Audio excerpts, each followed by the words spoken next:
السلام عليكم ورحمة الله وبركاته. زيزو زيزو زيزو زيزو. بقالنا اسبوع من دلوقتي مش بنصحى زيزو راح الاهلي، لا زيزو مش عارف فين، لا زيزو هيحترف في الخليج، زيزو خلاص عقده خلص مع الزمالك فهيمشي في نهاية الموسم. وزيزو اصلا في المنتخب، في معسكر المنتخب، لا راح الاهلي ولا مضى في الاهلي، ولا كان في جلسة امبارح وقعد مع مش عارف مين، مضى في فيلة مين، في فين، مفيش منه الكلام ده. ايه بقى القصة وايه الحوار وايه الكلام اللي داير اليومين دول؟ الكلام اللي داير ان طلعت اخبار من يجي من حوالي 3 ايام ان ممدوح عباس، اللي انا مش عارف هو شغال ايه في الزمالك، هل هو عضو لجنه فنيه، هل هو في مجلس الاداره، ما اعرفش صفته ايه في الزمالك، ولا بيعمل ايه، ولا بيتكلم باسم نادي الزمالك بناء على ايه، ما اعرفش. المهم كان بيزور اللعيبه في التدريبات والكلام من دوت. فالتقى بزيزو وعمل جلسه خاصه وقال لك لزيزو انت كده كده موجود مش هتمشي. خلي بالكم الكلام، بيقول لزيزو انت كده كده موجود، انت كده كده قاعد معانا، ما انتش هتمشي، انت قاعد في الزمالك. تمام، وهتجدد والكلام اللي انتشر في السوشيال ميديا اليومين الاخرانيين دول. من يومين برضو راح بعدها بيوم او اتنين نزل مش عارف والله هو صفته ايه، يعني ممدوح عباس رجل الاعمال ممدوح عباس نزل على صفحته الشخصيه بوست، والد زيزو، الصفه البيولوجيه، وعمل لي فيها عالم احياء وخبير كيمياء ومش عارف ايه، وما تتحولش والكلام ده، الكلام اللي الناس قرأته.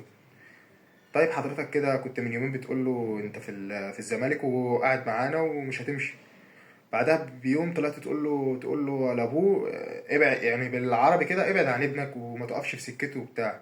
اولا مفيش اب بيقف في سكه ابنه، ومفيش اب بيدورش على مصلحه ابنه، كل ابهاتنا بيسعوا وبيجتهدوا وبيشتغلوا، واللي بيشتغل اوفر تايم واللي بيشوف له شغلانه تانية عشان خاطر يرتقي بمستوى المعيشه بتاعنا.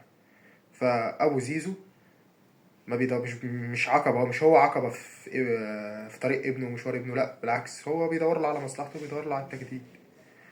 والله بقى طالب 100 مليون، طالب 120 مليون، احنا ما نعرفش ومفيش حد قال لنا، والإدارة ما طلعتش أعلنت. وكل الكلام أصل هشام نصر يطلع مع سيف زاهر من يجي 3 شهور يقول لك زيزو طالب 80 مليون. انت طالع تسلم اللعيب للجمهور يعني؟ طالع تسلم؟ لا، والجماهير دلوقتي استلمته فعلا، الجماهير دلوقتي بتقول لك ده لعيب بيلعب ضربات جزاء، لعيب بيعرفش يراوغ، بيعرفش يعدي واحد على واحد، لعيب اخره يرفع اوفرات، لعيب اصله مش عارف ايه، لعيب رايح فين، لعيب جاي منين. حضرتك بس بالراحه كده، انت كجمهور كواحد من جماهير الزمالك بالراحه بس كده وبالعقل. زيزو دخل الزمالك موسم 2018 2019، كان المدير الفني ساعتها كان كريستيان جروس بالمناسبه يعني. اول ما زيزو دخل الزمالك كانت مشاركاته قليله، احنا عارفين القصه بتاعته لما جه البرتغال والتمرينات قطع عن التمرينات 6 شهور. اي لاعب كوره بيلعب كوره عارف ان هو لما يقعد ما بيلعبش كوره 3 4 اسابيع على بعض ده هو فنيا بينتهي. لا زيزو كان بيتمرن مع فريق المنيا، وكابتن طارق السيد جابه الزمالك. بالمناسبه يعني كابتن طارق السيد عينه حلوه يعني، جاب زيزو الزمالك ودخل الزمالك، كريستيان جورس كان هو المدير الفني. حط زيزو، دخل على ما دخل الفرقه وبتاع، لعب في الماتش ده في السيزون ده ماتشات قليله جدا، المهم ان هو جاب جول وعمل اسيستين موسم 2018 2019. طبعا ضربه الجزاء الاخرانيه بتاعت الكونفدراليه، اول كونفدراليه في تاريخ النادي.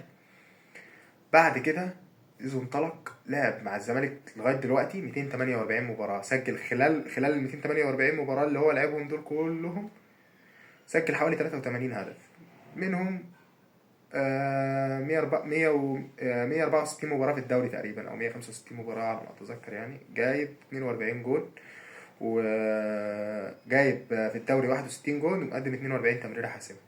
ده زيزو في الدوري.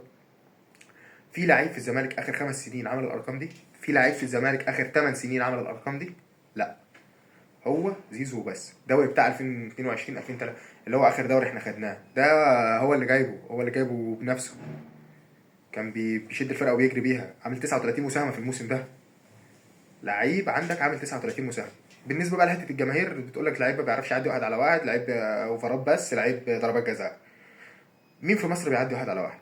هو واحد بس دلوقتي، اشرف بن شرقي. مين تاني بيعدي واحد على واحد؟ كره القدم مين في العالم بيعدي واحد على واحد؟ لعيبه بتتعدى على صوابع الايد الواحده. المهاره ما عادتش موجوده في الكوره زي زمان، رونالدينهو والرجاله دي، لا دلوقتي كله شغال على ايه؟ على البدني والفتنس. انت عندك لعيب عقليته لعيب محترم، بيتمرن كويس، ملتزم، ما بتسمعلوش صوت، ما بيطلعش يعمل تصريح، مالوش في البوم طخ، مش زي لعيبه الفرق التانية بتاعت البوم طخ، لا ده مالوش في البوم طخ، ده لعيب ملتزم جدا، بيركز في شغله كويس، بيتدرب في الجيم كل يوم، شغال على نفسه بطريقه كبيره، عامل نفسه كاستثمار، بيستثمر في نفسه، فده لعيب محترم يستاهل ان انت تبكي عليه. محمد صلاح بذات نفسه ما بيعرفش يعدي واحد على واحد. محمد صلاح ما بيعرفش يعدي واحد على واحد.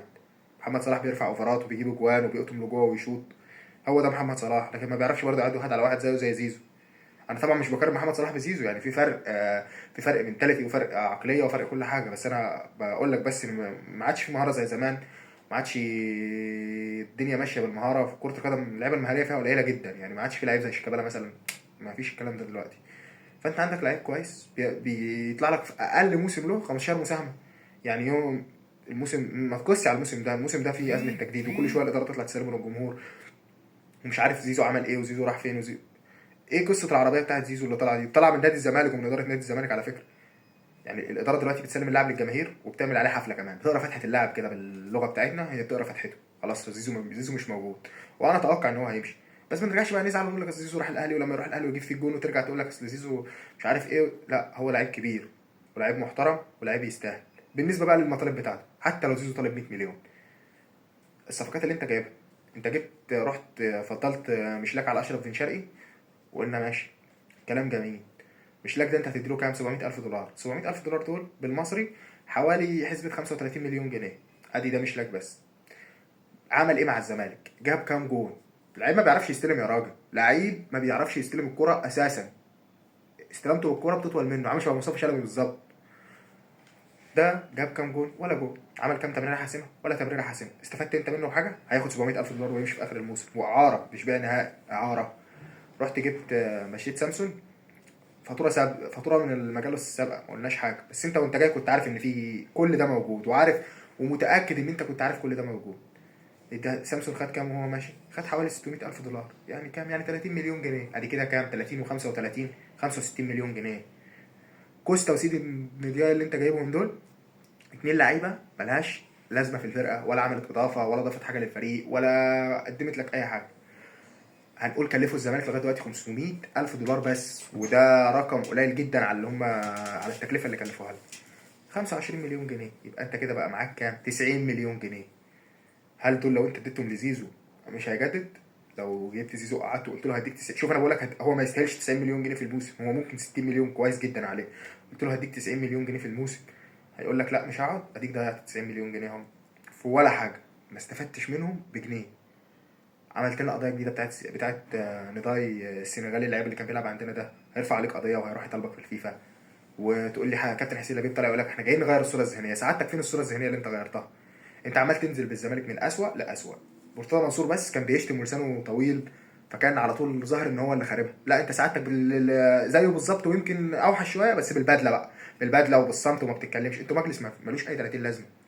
المهم نيجي بقى الحل بتاع القصه دي. انت دلوقتي زيزو لغايه دلوقتي لسه ما مضاش في اي حته. انا بقول لك زيزو ما مضاش في اي حته، ما مضاش في الاهلي ولا مضى في الخليج ولا بس هيمضي. لو فضلت كده هيمضي.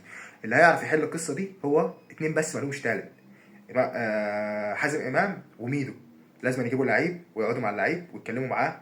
انت يا ابني يتكلموا معاه ويقوموا معنويا الاول قبل ما يتكلموا معاه في الماديات، ان انت اللي شايل الفرقه. وهو فعلا هو اللي شايل الفرقه. لما زيزو وقع الفرقه وقع، ما عادش فيه فرقه.